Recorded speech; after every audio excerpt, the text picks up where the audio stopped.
Okay, welcome back. Now, as promised in the previous video in this series, in this video we're going to look at a historical case study in order to learn about variables, what they are and how they're used in a negotiation. So this short history lesson will be very useful to help understand the role of variables in a negotiation. And we're going to start with a map of Alaska. In 1714, a Russian explorer named Vitas Bering discovered Alaska.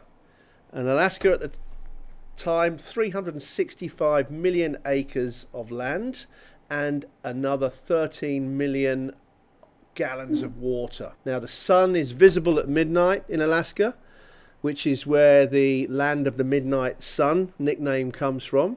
And Alaska is as big as England, France, Italy and Spain combined, if you're familiar with the European landscape. Now there's more than 3,000 rivers and 3 million lakes in Alaska. More than half of the world's active glaciers are in Alaska. And it has record low temperatures in a place called Tanana of minus 78 degrees. So, now for a quick bit of history about Alaska. You've had your geography lesson.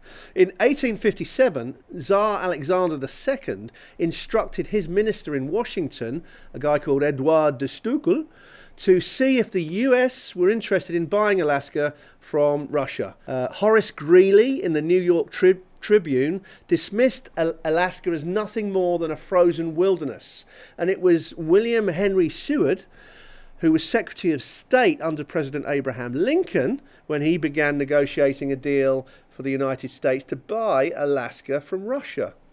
Now, in the end, the US bought Alaska from Russia for $7.2 million in 1867, after a very long negotiation, and this worked out at 2 cents per acre. Now, was it a good deal? Well, you can decide if it was a good deal for yourself. But when you do your analysis, consider the following. In 1880, gold was discovered near Juneau. Later, Alaskans found gold in Nome and other places. And in 1968, oil was also discovered in Alaska. And today, Alaska accounts for 25% of the oil produced in the United States. Also, because of the long daylight hours, fruits and vegetables grown in Alaska often grow to twice their normal size. And whilst criticised by some at the time, the financial value of the Alaska purchase turned out to be many times greater than what the United States had paid for it. The land turned out to be rich in resources, including gold, copper and oil. Alaska now has oil, gold, tourism and fishing industries that generate large revenues per annum. In fact, the Alaska GDP in 2009 was something like $45.9 billion. So that sounds like a pretty good deal for the US, given that they paid 2 cents per acre back in 1867. So what can we learn about the Alaska case study? Well, situations and motivations continually change. And when we negotiate, it's always good to think about the future value of what you are giving or getting, as well as the present value. If one party regrets the outcome of a negotiation for any reason, how do you think that will impact on the future relationship? It was a simple sale of money for land back in 1867. Could there have been more to this negotiation? Well, the way that I see it is one of the key considerations was that the negotiation was basically narrowed down to a cash for land deal.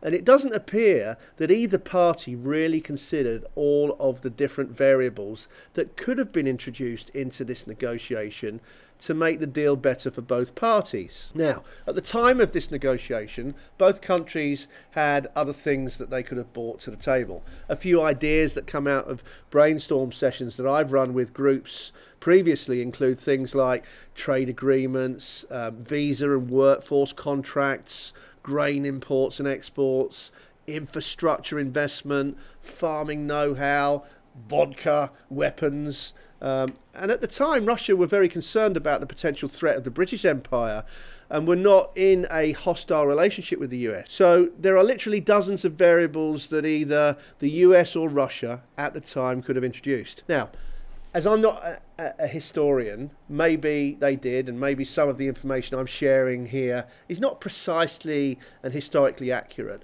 But the principle here is that I'm trying to get to is that a good negotiation does not solely depend on price. If you have more currency or variables to trade, then the chances are that you will get some extra value back if you trade them. Okay. So far then, we've established that a negotiation is a bit like a seesaw with a balance where both parties feel mutual benefit from the outcome is most desirable. Negotiation happens after it has been established that both parties wish to conclude a business transaction of some description. Before you commence your negotiation, it is highly advisable to conduct a thorough fact-find meeting to fully understand what the party that you're negotiating with wants or needs to make a deal happen. This is not a negotiation itself, it's just an opportunity for both parties to explore and understand what the other party wants. We've also now seen the role of variables and how they can be used to develop a well-planned negotiation.